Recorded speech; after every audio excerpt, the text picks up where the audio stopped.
YouTube Ozick going the Goat House is back. And I got a very interesting video for you guys today. We all know the Cincinnati Bengals have the first overall pick in the draft. We all know Joe Burrow is expected to be that first overall pick in the draft. But I'm saying there's a chance here. There's a chance because of the recent news that Joe Brady, offensive passing game coordinator for the LSU Tigers, partly responsible for the improvement of the LSU offense and the improvement of Joe Burrow this year, has been hired on Matt Rule's staff, the Carolina Panthers staff, as the offensive coordinator. Can the Panthers try, at least attempt to move up to get Joe Burrow to be their quarterback? The other question is, does Cam Newton fit? I think they're trying to go a different route. We can talk about that down the line. We'll talk about Cam Newton a little bit in this video, but the idea is, they go more of that college-style offense. Could they move on from Cam Newton? Could they be targeting a guy like Joe Burrow? I think it's very realistic. What do I think? Do I think that the Bengals will keep the first overall pick and take Joe Burrow? Absolutely. That's my prediction. Joe Burrow is my number one player in the draft. The Bengals, I don't see them trading back. They have to take him. But I'm actually saying there is some kind of chance this is possible. I think it's a very, very realistic chance that the Panthers make that call to try to move up. So, interesting scenario type video here. What would it look like if this could happen? We'll take a look at some trade scenarios actually in this video, and just the idea of this is pretty wild. I know a lot of people out there would rather Burrow go to the Panthers, to fit with Joe Brady in that offense. He'd be better off. But we'll take a look at some of these things. Before we get started, we have a 40K subscriber goal on both of our channels here. Two YouTube channels, two Goat House channels. New one, the Goat House Plus. There's a link in the description in the comments every single video. Please subscribe to both. We're trying to reach that goal.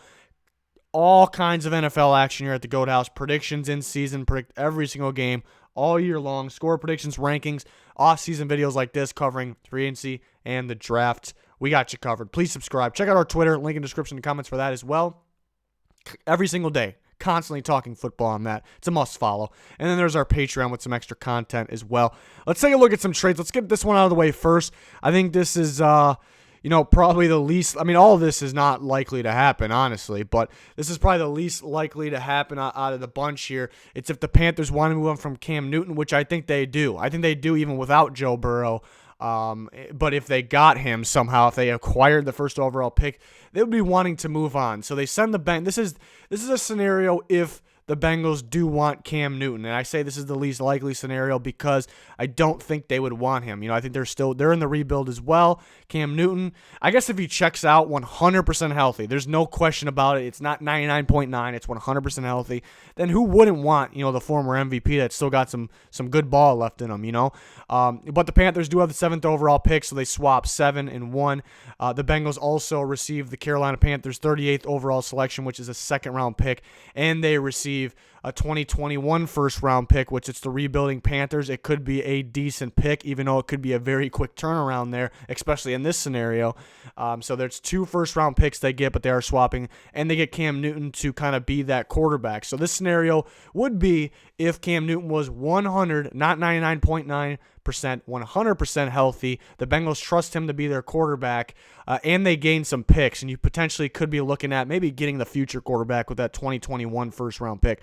I think it's very unlikely. I don't think the Bengals want to go that Cam Newton route, and it's tough to say if he will be 100% healthy at this point. There could be confidence in his health, but it's tough to say he's 100%. We haven't really heard much on that in a while.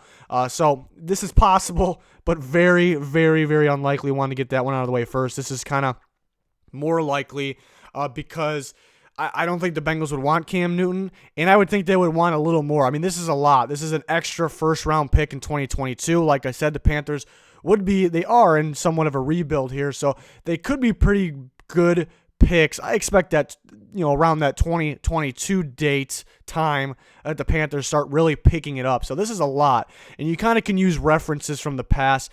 A good one, actually, is from the Jared Goff and Carson Wentz years.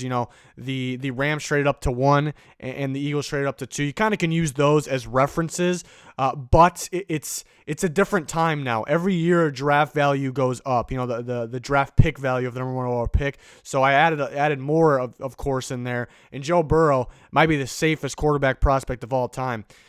So why would the Bengals make this deal? Why would they do this deal? Again, so we're clear, I don't think they should do any of this, and I don't think they will. I do think there's a chance. I think the Panthers are 100% going to call the Bengals to try to do something like this. But why would the Bengals do this?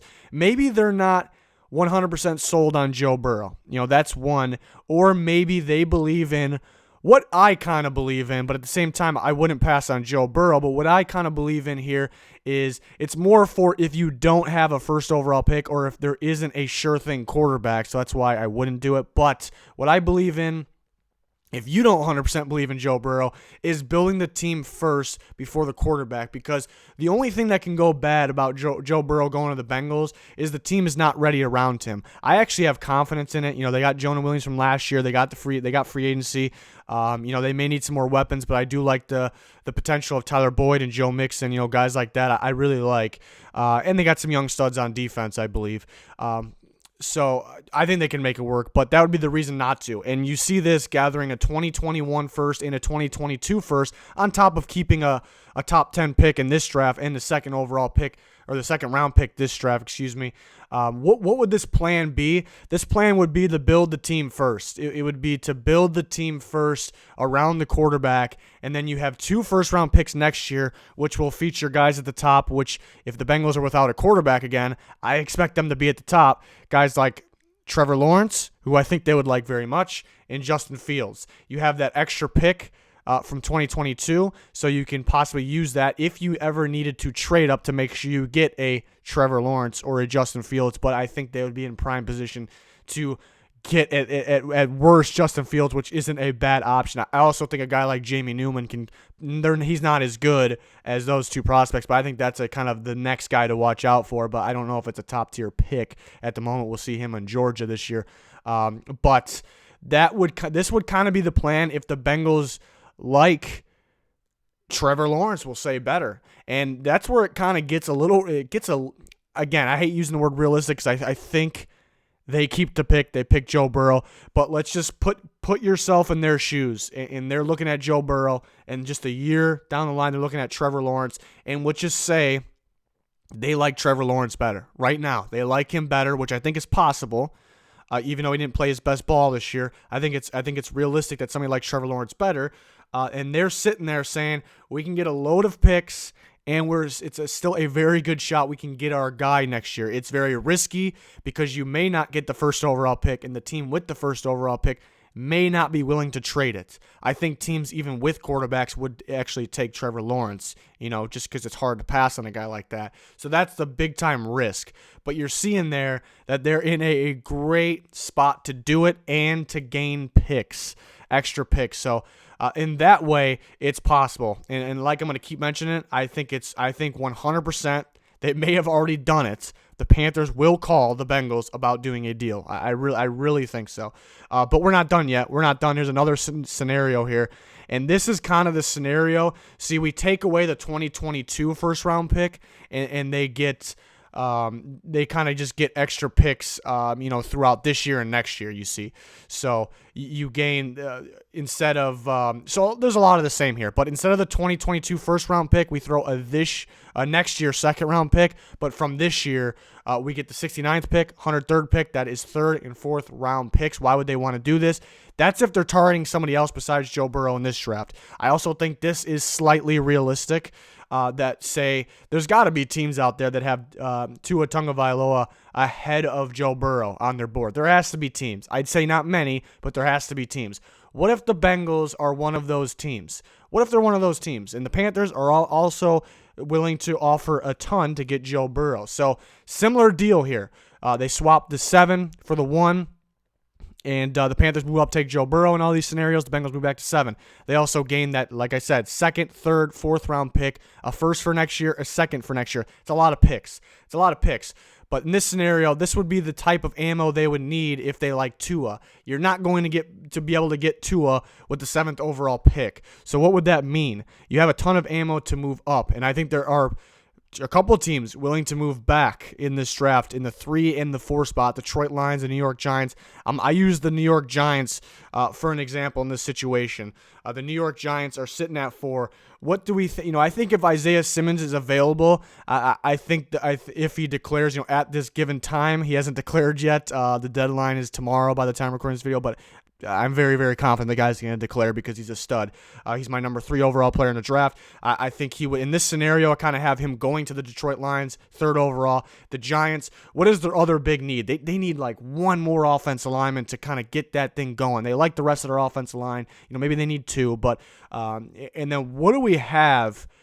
What do we have here from the offensive lineman? Not a very deep class, but we have a good group of guys at the top. You can list off 4 guys that are worthy of a top pick for offensive linemen. You got Andrew Thomas, you got Tristan Wirfs, you got Jedrick Wills, and then you have Mekhi Becton, who is on the rise from Louisville. 4 guys. You have a choice between 4 guys. You can move back to 7 and really take your pick. I think there's a chance one of those guys might be gone. And then on top of making your pick, out of those 3 or 4 guys, you get what you need, and you also gain a whole bunch of picks. Now, why does this make sense for the Bengals? They move back to 7 because in this scenario, they like Tua better than Burrow. And now they're going to trade up to that 4th overall pick. They're going to swap 4 and 7. The Giants are going to get that 38th overall pick, which is a 2nd-round pick from the Panthers. They're going to get that 103, which is the 3rd-round pick from the Panthers. And they're going to get that 2021 2nd-round pick from the Panthers. But so the Bengals, they move back up, get the quarterback they prefer, but they also gain picks still. They keep all of their own picks. They didn't lose a single pick of the from themselves. I know in this scenario, maybe there could be a little bit of mixture. Maybe some of these they can keep from the Panthers. They can ship out their own because they're a little more appealing, but you get the idea. They also keep that 1st-round pick in 2021, and they also keep that 3rd-round pick, that 69th overall pick. So basically, you still get your quarterback while gaining 2 picks, a 1st-round pick next year and the 69th overall pick. This actually looks pretty good. Even though I wouldn't pass on Joe Burrow, I wouldn't do it. This looks pretty good. So a lot of people that like Tua out there, or if you just put yourself in the Bengals' minds, like after the fact that they like Tua better. Let's say I think they like Burrow better. Make that clear again. Let's say they decided that they like Tua better. This is a pretty good situation. If you know darn well they need Tua, this is pretty good because they gain him at the same time of gaining an extra 1st-round pick and an extra 3rd-round pick. So that's pretty interesting. And I'd say it's not realistic, but if they do like Tua, it's pretty realistic. Or the trade scenario before this, if they prefer guys from next year, if they prefer Trevor Lawrence and Justin Fields, that deal's pretty good. You can get those guys and still gain picks. Like if you fast forward to that time, it's going to look pretty damn good, honestly. Even if you love Joe Burrow, even if Joe Burrow turns out, if you fast forward to that time where they have Tua, or you fast forward even further, they're sitting there with Trevor Lawrence, and they have these extra picks on top of it. That looks pretty damn good, honestly. So yeah, kind of going back to teams I expect to trade back. I thought the Lions they were an option. I thought the Giants were an option. People talked about the Redskins, but the Redskins cannot do it. If they decide to move back behind the Giants will take Chase Young, so the Redskins will not be moving back. The Giants, like I said, prime position because, I think Gettleman would really like Isaiah Simmons. I definitely think he would. But I think he could be gone. That kind of changes things if he's not. He's there. But even if he is there, there's a chance they need an offensive lineman. They want to make sure they can run the ball better, and they also want to make sure, their 1st-round pick quarterback, Daniel Jones, is protected because he does have a fumbling issue. But if he's protected, that can solve that, and it can help his passing game as well. So there's 4 offensive linemen that I think you can get any of the 4 at the 7th overall pick. If I'm wrong, you can get any of the three. I think one of those guys could be gone. It's possible.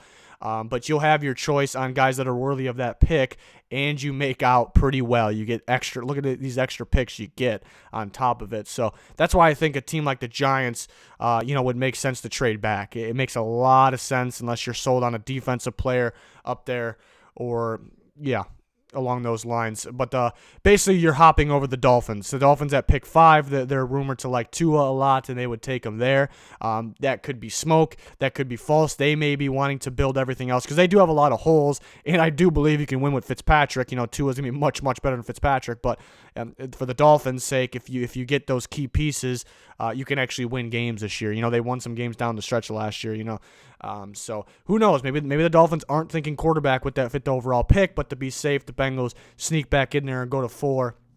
Other teams to look out for trading up for quarterbacks. We talked about the Panthers. Even if they can't get their hands on Burrow, they very well could do a deal like this right here.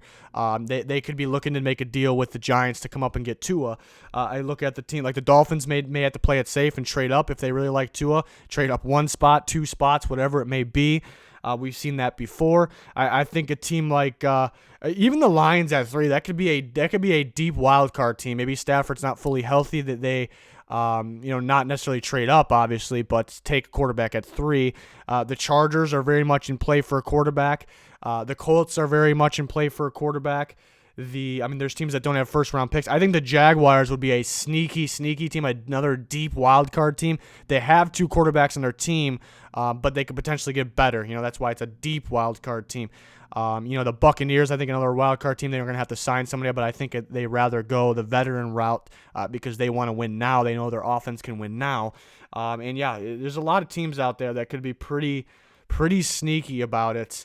I'd say even a deeper wild card team would be a team like the Minnesota Vikings. Kirk Cousins, they like Kirk Cousins over there, and he's shown he can win games, but can he win enough? That's the question. But mainly, he has a 1-year deal remaining. So could they be thinking the future, or could they extend him?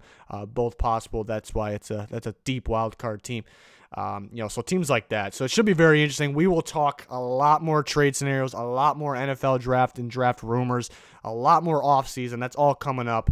And we got plenty of playoff coverage as well. So again, Joe Burrow should be the first pick. The Bengals don't like to trade back. The Bengals should see Joe Burrow as a fit. They should see him as the best player in the draft. I don't think they move back. What I would guarantee is the Panthers making the call to try to move up, and maybe some other teams as well. So we'll touch on all this, maybe the Cam Newton situation, all the free agent quarterback situations where they can go. Can't wait to cover all that. Please subscribe to both channels. Link in the description for comments is that. And please follow that Twitter. It's an absolute must, constantly talking football there. If you don't have a Twitter, go ahead and make one if you like football or the Goat House. It'll be worth it. That's going to do it, though. Thanks, everyone, for watching. Goodbye.